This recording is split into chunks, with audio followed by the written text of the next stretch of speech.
When you are irritable, zero willpower to push forward your goals, tired all the time, even like when you wake up, you are feeling dejected in your mind, and you have zero motivation really to do anything.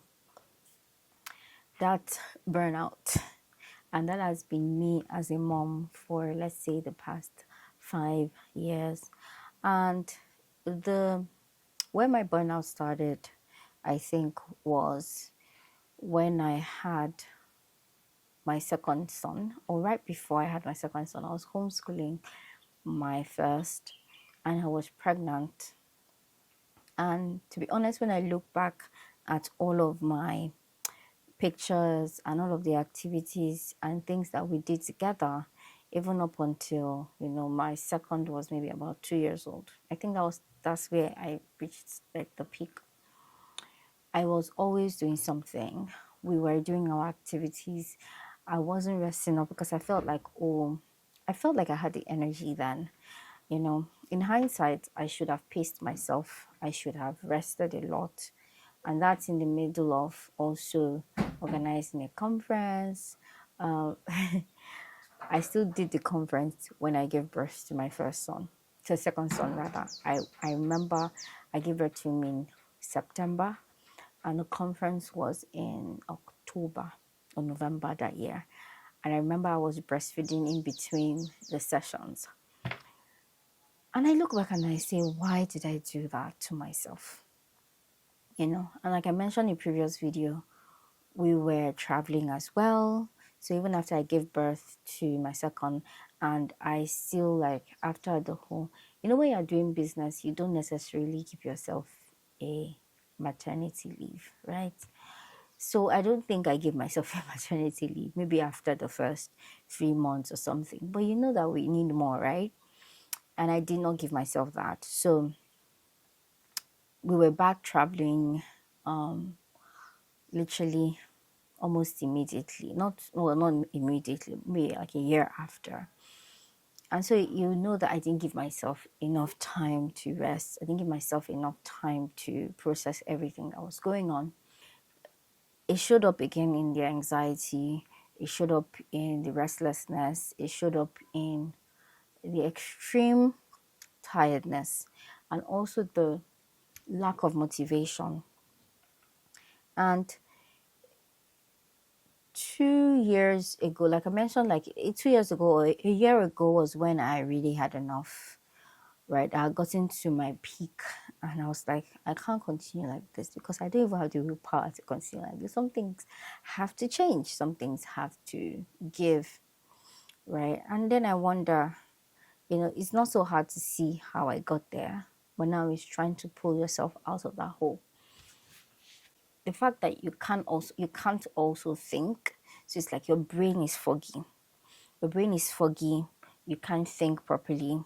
So then I started wondering, how then do I get myself out of this? How do I take a step further away from all of this loss, feeling of like and I'm telling you, this thing is so bad, like in my mind, but I'm still functioning in terms of like I'm creating content.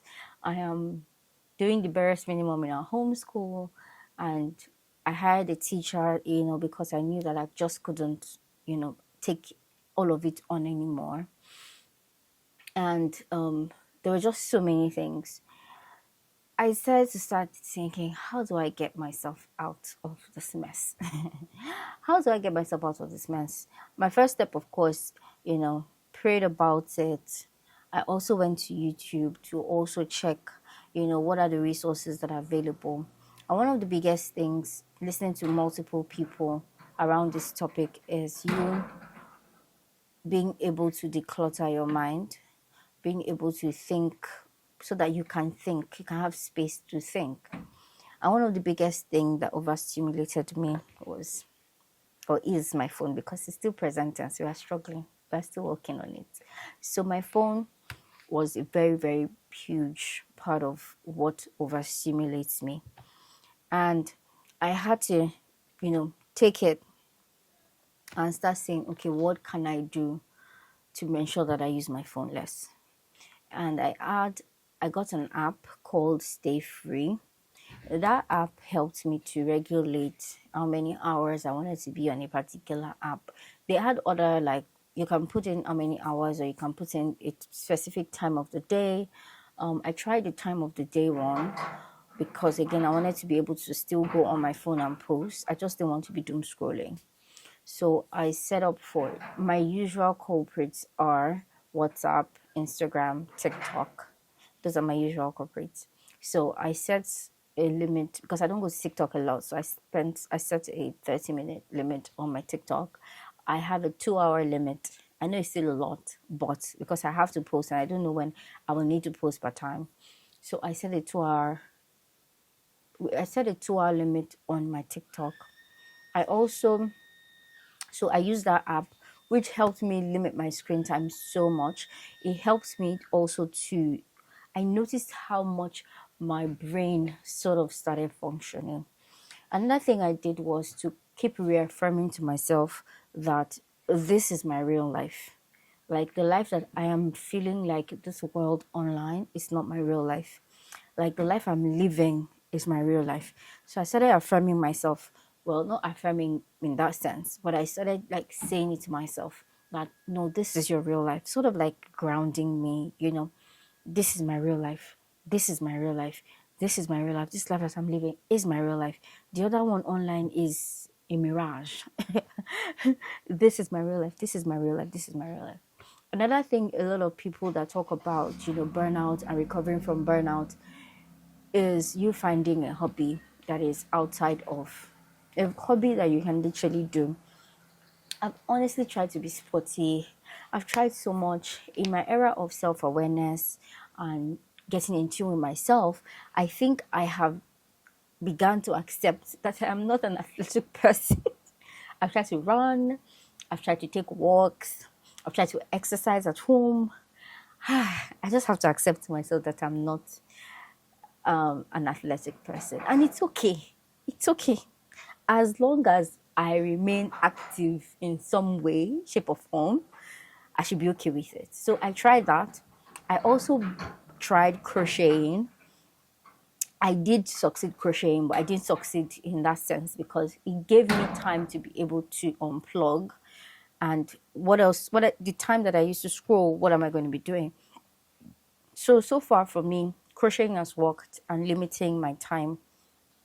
Even though I've not crocheted in a while, at the time when I chronically needed to be offline, the crocheting helped. Then I started reading physical books as well. So I do a lot of online books. I do a lot of online books, audiobooks. So I had to start getting physical books as well to be able to help me, get out of that, or it has to be listened to. These things majorly have been what has helped me as I am on my journey of recovering from burnout. Part of also my recovery journey is this channel as well, because it's going to help me get myself out of the world of, oh, I have to constantly be on, because part of the things that Instagram does for you is that it makes you feel like, oh, you have to scroll a lot to find inspiration. So once I do things on my laptop for YouTube, it takes away from me on my phone and making me feel like I need inspiration to do. So I want to sort of switch my model a bit to incorporate YouTube, so that way I can do things on my laptop. And my laptop doesn't make me feel like I'm sucked into a world, if you get what I mean. So these things have been a game changer as I'm on that journey. And the final thing that I'm doing with this channel is also helping me to understand who I am, be able to accept the things about me, and be able to also be okay with people not liking me, to be okay with me being myself and admit to myself the things that I am not good at. Like, okay, like I've discovered that I don't like doing this sporting activities, and that's fine, right? Being okay with all of those things are probably things that have that is helping me again recover from burnout and also rediscover myself. So in the journey of rediscovering myself,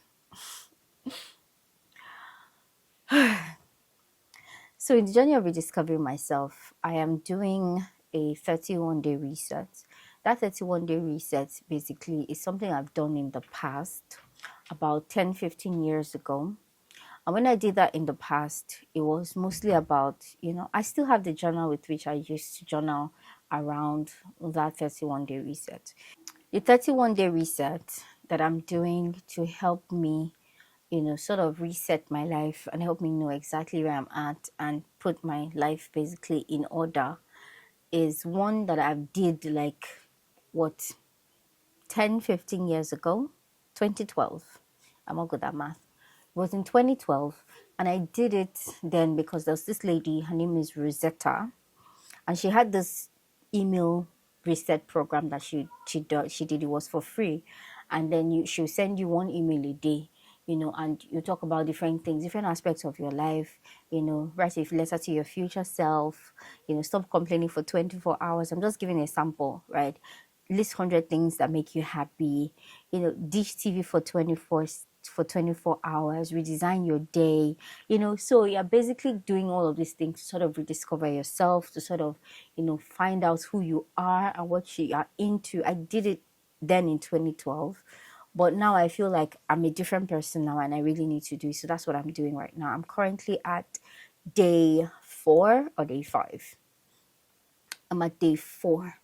Okay, I'm at day 5, envisioning your values in action. So maybe once I'm done with like day 10 or day 31, I will do like a recap of all of the things that I did to help me.